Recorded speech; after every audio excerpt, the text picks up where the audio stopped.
Hi everyone and welcome back. Last week I showed you how to craft the exterior of the ultimate Ziptop diaper bag.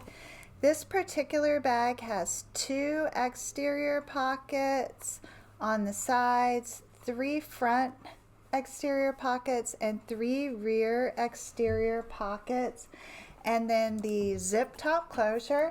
Today we are going to work on crafting the interior of this bag. For this particular bag, I'm going to incorporate a full-length zipper pocket and several elasticized pockets. I do have a step-by-step PDF tutorial that includes all the pattern measurements and instructions for interior slip pockets.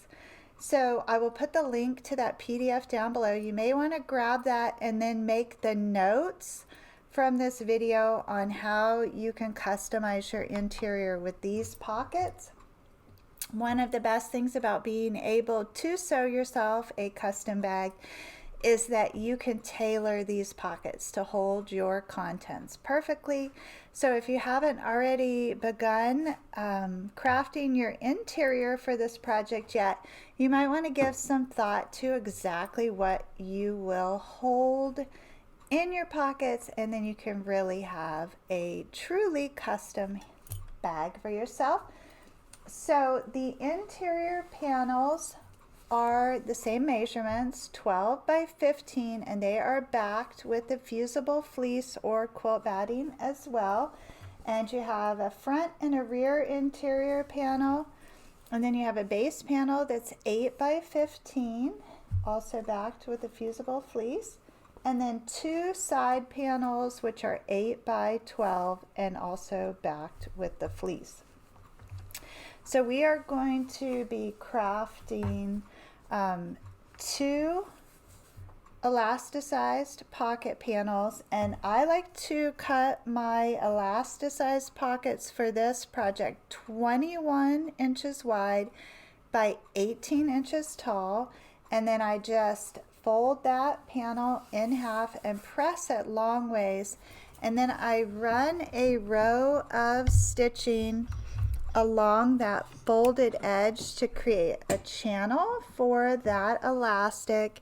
And so 5/8 of an inch seam allowance is good, but if you can bump that up just a smidgen more, and on my machine it just says 20 up there. I'm not actually sure what the 20 means, so somebody can let me know in the comments, but I'm just going to back stitch at the beginning and the end and go ahead and run this row down so I have something to thread the elastic through. And that's what that looks like. And I have 2 of those panels, so I'm going to repeat that for the second panel. And then I also have a little swivel fob which I want to attach to the top of my full-length zipper pocket, and the fob is 3 inches wide by 12 inches long, and I craft that just like I do the straps, press it in half long ways, and then bring those raw edges inward to meet on that center press line, press again, and then fold that over and press again, and then I just stitch down the open edge first and then the opposite edge to balance that out. And then that gives me a nice little stable strap there that is perfect for these 1/2 inch swivel fobs, and you just thread that right on there like that. And I'm just going to set this aside for just a moment while I prepare the full-length zipper pocket. So for this I am using a 18-inch zipper, but I'm going to go ahead and trim off the excess, but the color on the zipper is perfect. And so the actual zipper pocket, the 2 bottom panels are 10 inches tall, and I press that top lip over on those two bottom panels, and then I sandwich the zipper tape right in between there and pin that in place. And then the top is just a 3-inch strip that I folded exactly like that fob we just made, except I did not fold it over all the way, and I just used that to frame out that zipper. And the actual zipper pocket is the same width as those interior body panels, 15 inches. And so what I want to do is attach the base of that zipper tape in between the lining and the exterior of the pocket. So again, I just tuck that in between those folded edges, and I'm going to stitch that in place. And then you have the option of adding a second row of stitching if you like. And then for this trim piece, which you could see if I folded it over, it would just be the strap sandwiched in between there. But I kept that open like that because it's going to sit right against the body panel, and I want a little more height on the top of that frame so I can tuck that zipper fob right behind there and hide those raw edges in that little top frame. So all I'm going to do right now is just stitch along the bottom edge of that to secure that zipper to the top of that, the little trim or frame. And then that's what it looks like on the front and then on the back. And there will be another row of stitching added at the top once it's positioned on the body panel. But before I can attach it to the body panel, I have to attach my elasticized pocket to the front of this pocket so that I can divide it on this pocket. If I put everything on top of that body panel, I would be stitching all the way through this zipper pocket, and then it would not function as desired. So the first step is to mark center on the zipper pocket, which is 15 inches wide, and so that's going to be a 7.5 inches, and that's center. And then the elasticized pocket gets folded in half, and you can just press in center there. And so lay that right at center on top of this pocket, and you want an equal amount of fabric hanging over the edge of the pocket there, and you want that top of that pocket to fall just below the zipper. And so I put a pin in the center all the way through all the layers. Then I'm going to bring this left hand edge up and align that fabric with the edge of that zipper pocket, put another pin in there, and then I have this little hump here in the middle, which I will fashion into a center pleat, and just that ends up being about 1.5 inch spans on that, but you can take a little greater spans or a little less, just make it so it's pretty. So I get that pleat pinned in on the left hand side, and then I want to repeat that for the opposite side. So first I'm just securing that raw edge, so all the raw edges on the right hand side are aligned. Then I move that hump into the middle there and press in my pleat. I try to get them both about the same size. And it's this pleat that's going to give your pocket that extra leeway when we thread the elastic through there.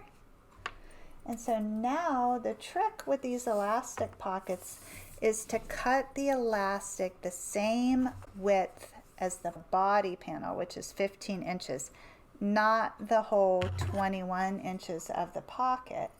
And then that's what gives you that actual gathering. And then I just use a large safety pin, and I come in about 1/2 inch down on that elastic and thread that through the channel that we stitched in at the top. And I just keep an eye on that tail to make sure I don't pull it too far in. And then once I get my safety pin out the other end, then I hold the tail so I can start to gather that fabric. And I usually leave about 1/2 inch of that elastic sticking out there at the end, and I put a pin through all of that. And then same thing over on this end, get it to about 1/2 inch, because you do want to, you know, use up as much of the elastic as you can. You don't want the pocket to be pulled too tight either, because that will distort the bag. So then when you adjust your gathers there, for the most part the panel should still lie flat, but you can get an even amount of gathers on each side, and so you just fiddle with that a little bit, and then once you're happy with that, then stitch in your pleats and stitch down the sides to secure that elastic. Adjust if you need to at that point, and then stitch down that center to divide that pocket. You might want to also consider adding 2 more little skinny stitches on each side to hold knitting needles, crochet hooks, pens, small rulers, what have you. So that's always an option for you right there. And those pockets wouldn't necessarily be elasticized, but they are ideal for holding long, skinny things.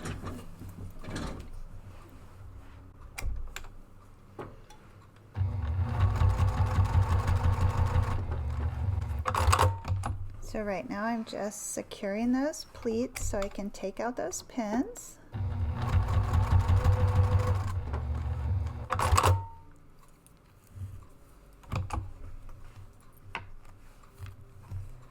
And then with the elastic, I do back stitch because that's definitely a stress point.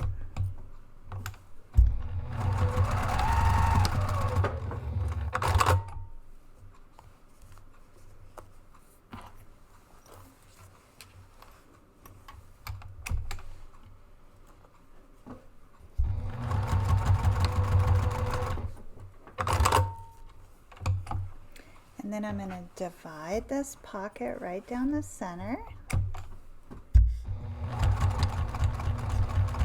Okay, and so that's the back side of that, and this is the front side.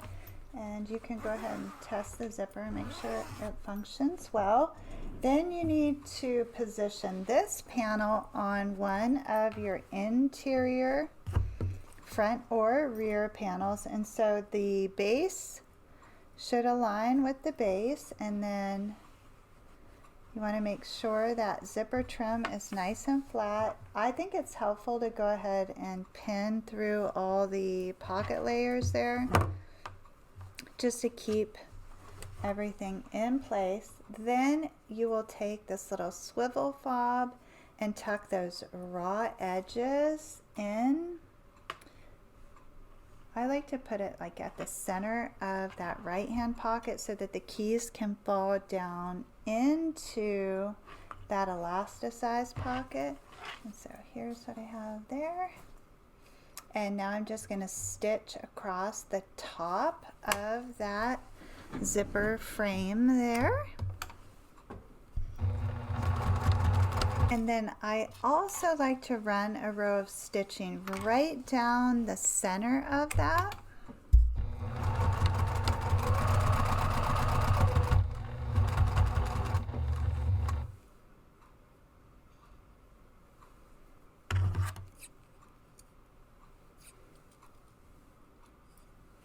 I've been waiting for this crazy little burr in this thread to make its way there, and it finally did. So I'm going to have to rethread real quick.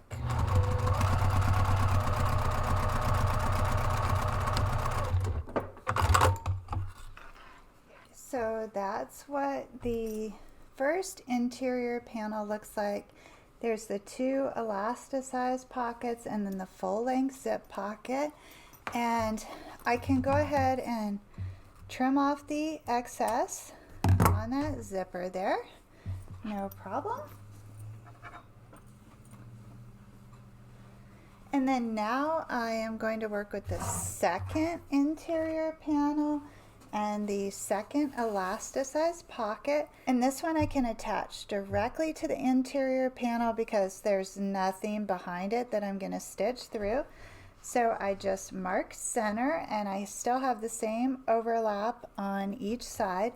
And so I will put a pin right there at center. And then I want to bring those outer edges over to align with that left hand edge, and then on the right hand side, same thing.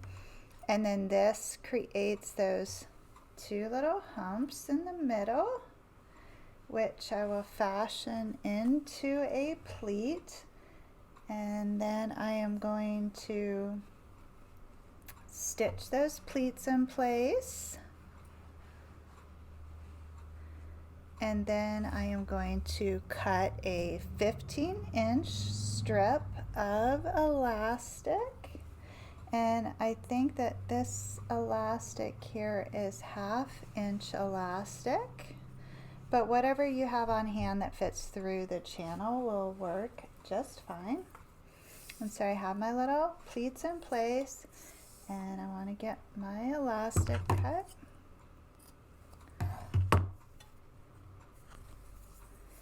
And then I'm going to use my safety pin and thread that through. And once I get the gathers even on both sides, then I can stitch down the pleats and secure the elastic on the ends, and then divide the pocket as desired. Okay, now I have my second interior panel with the 2 wide elasticized pockets there.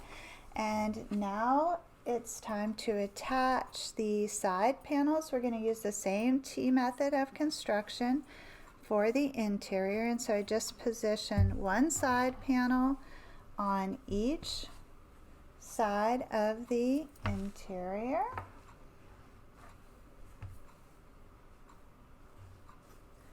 And then my base panel is going to go right across the bottom of my zipper pocket panel, and I'm just aligning those bottom edges. And now using 5/8 of an inch seam allowance, I'm going to stitch across the base and down the left and the right hand sides of that second panel.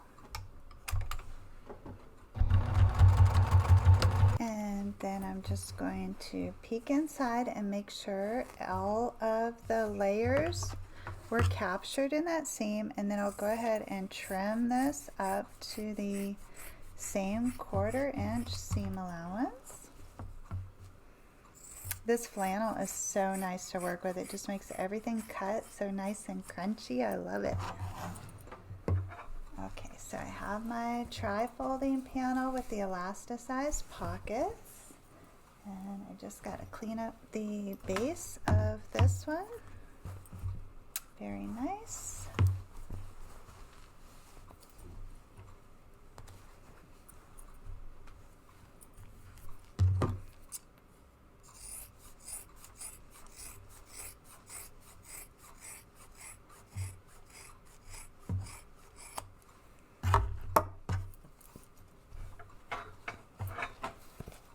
Pretty. Okay, then I lay the tri-folding panel on my surface right side up, and I position the double panel with the base right sides facing, and I'm going to center that base on that tri-folding panel and stitch seam to seam, which you remember is different than end to end. And I'm just feeling where that seam is and backing that right up on there with the same 5/8 of an inch. And that's what that looks like that.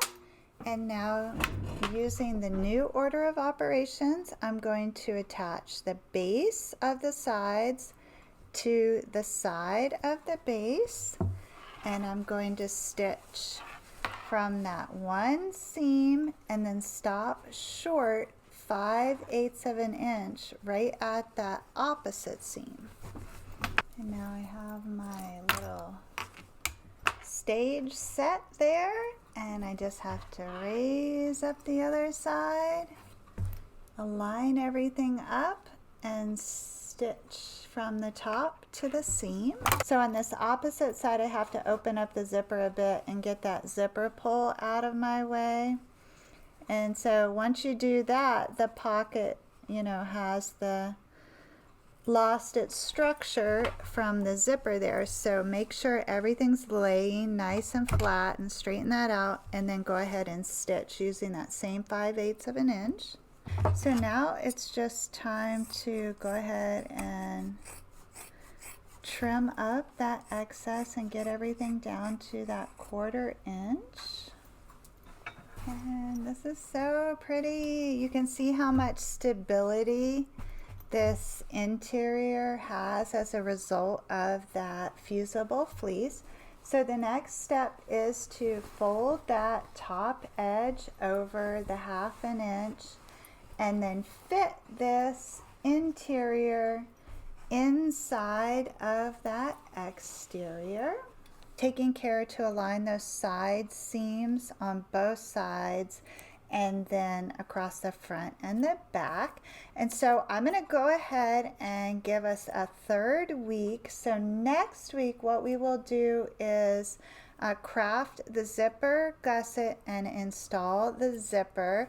And then I will also show you how to add tabs if you would like to create a removable messenger strap, or you could also use those same tabs on the side there to attach stroller straps to the bag, and then that will allow you to attach it to your stroller or your shopping cart or whatever.